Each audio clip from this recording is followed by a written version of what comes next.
Hi everyone, happy Tuesday. Today we are talking about creating healthy habits. So I hope that you all took a couple moments to think about which habits you're really hoping to integrate into your life. Now this is one of those topics that is pretty frequently on our mind, right? We think about the behaviors that we want to stop doing, the behaviors we really wish we were doing, and we talk a lot with our friends or coworkers or family or me about what's getting in the way. I really want to lose weight, or I really want to eat better, or I really want to learn this new skill, but I can't get myself to commit to it. I can't get myself to start. I can't get myself to stick with it. There's always something that seems like it gets in our way when we're trying to create healthy habits. So I'm going to walk you through some really simple steps that if you follow them, you should be well on your way to instilling some healthy habits. And along the way, we'll talk about how to let go of the unhealthy habits that you feel ready to get rid of in your life, because we know there's always some of those too.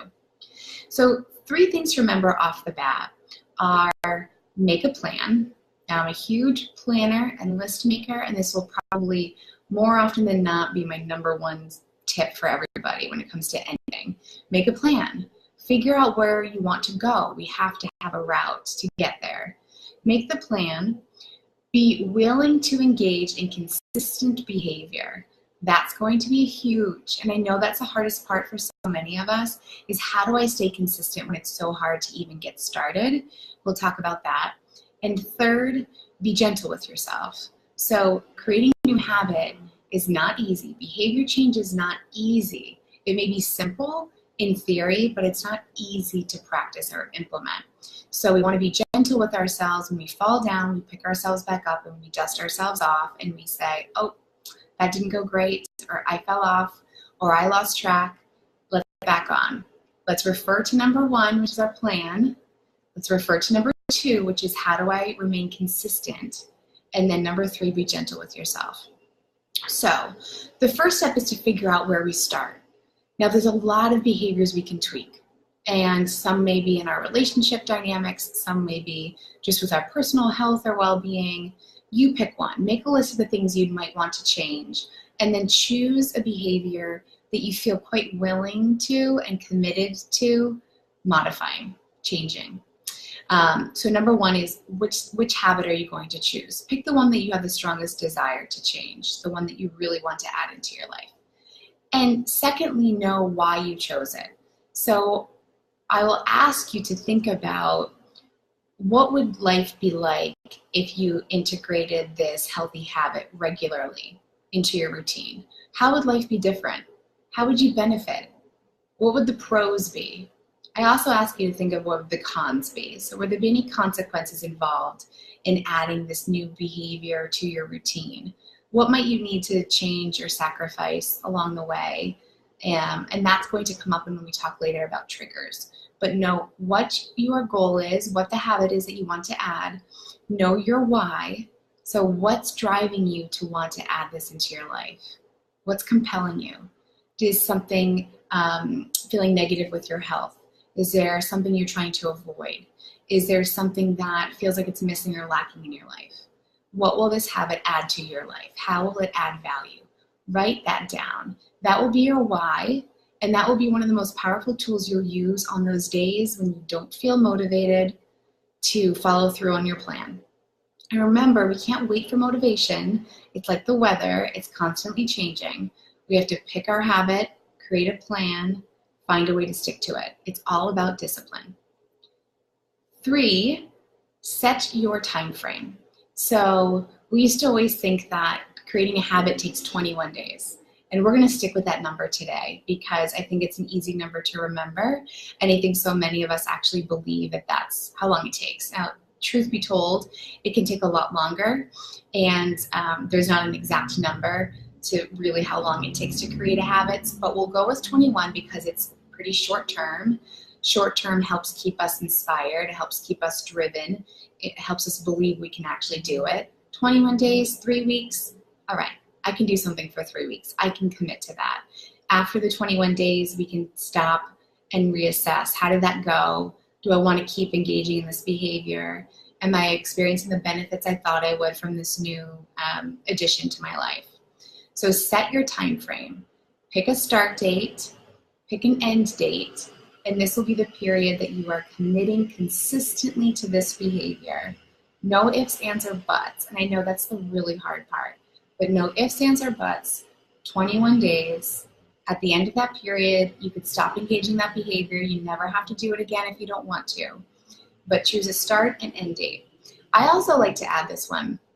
This is me personally, and people feel differently about it, but add a reward. So if you commit to this behavior change for 21 days, no ifs, ands, or buts, on that 21st day, create a reward for yourself. How could you acknowledge that success? It is an accomplishment. Whether you keep that behavior or you let go of it, it's still an accomplishment that you can reward and applaud yourself for. How might you do that? Number 4, if this is a big habit that you're trying to change, like some folks will say, oh, my goal, my habit is to exercise every day. And right now they're not exercising at all.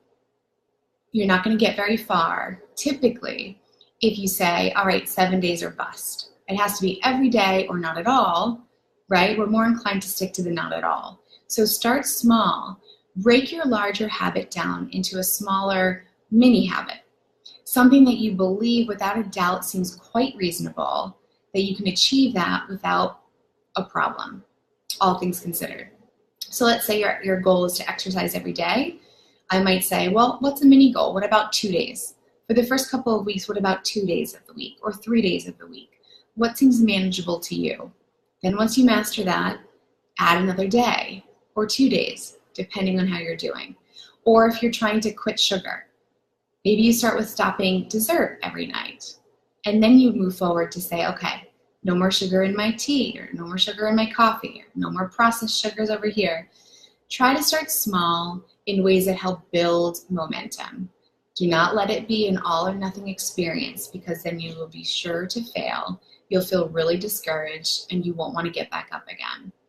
So after you set your time frame to 21 days, set your mini habit if it's a big habit, break it down into smaller steps and choose one that seems reasonable and something worth committing to. And then lastly, know your triggers. What's gotten in the way for you before? This probably isn't a habit that it's your first time trying to integrate. You've probably tried this before. What got in your way? Make a list of those things. What were those triggers that really got you off course? List them out and plan for them. For example, you might say, I know on Thursday I have a really long work day. It's really hard for me to get to the gym or to work out on Thursdays. I know that's a day I have to pay special attention to and try to figure out a way to accommodate so that I can still reach my goal of 21 days of this behavior without any exceptions to it. How might I make this work? So notice the triggers or obstacles, find paths around or through them, write them down, plan for them, add them to your calendar if you need to. So those are the 5 quick steps, just to rehash. Make a list of all the behaviors that you'd ideally like to change and choose the one that seems most important to you, most meaningful to you, or that you're the most driven to accomplish right now. Number 2 is know your why. Write down why this particular habit is important for you to instill in your life. Number 3, set the start and end date of a 21-day period. Again, we know that's not typically how long it takes to establish a habit, but it's a really solid start. So try there. At the end of the 21 days, reassess. How did this go? Reflect on your progress. Make tweaks along the way if you need to. At the end, if you complete all 21 days, give yourself a reward. This was a huge accomplishment that you set out to and did achieve. So acknowledge that accomplishment. It will keep you motivated to move on to the next step. 4, if it's a big habit, something that seems like a lot to bite off, set a mini habit, something much smaller that you think is much easier and realistic for you to tackle. And 5, know your triggers. What gets in your way? What has historically gotten in your way in the past? What do you see over the next 21 days that could get in your way, whether it's a scheduling conflict or anything else that you could perceive as an obstacle, perceive as a trigger? Write those down and plan for them. And as I said in the beginning, the top 3 tips that are most important: make the plan, be consistent, and be gentle with yourself. If you fall off track, if you lose your way, if you get discouraged, stand back up, brush yourself off, figure out what went wrong, tweak the system, and try again. Any questions about this? Feel free to reach out. I'd love to hear about your success and progress with your new habits. I will also say, when it comes to letting go of more negative, unhealthy habits, the same order of events is the case. So I want you to start small, identify what is the most important unhealthy habit that you want to get rid of, try breaking that down into smaller bite-sized pieces, set a time frame for yourself. So it goes both ways, creating healthy habits and letting go of unnecessary or unhelpful habits. Have a plan for it, be consistent with it, and most of all, be gentle with yourself. So I hope this helps. Have a wonderful day. I'd love to hear from you, so reach out with how your habits are going. You can message me on Facebook, or you can send me an email. I'll put all of my information in the comments below. All right, get out there and make it a great day.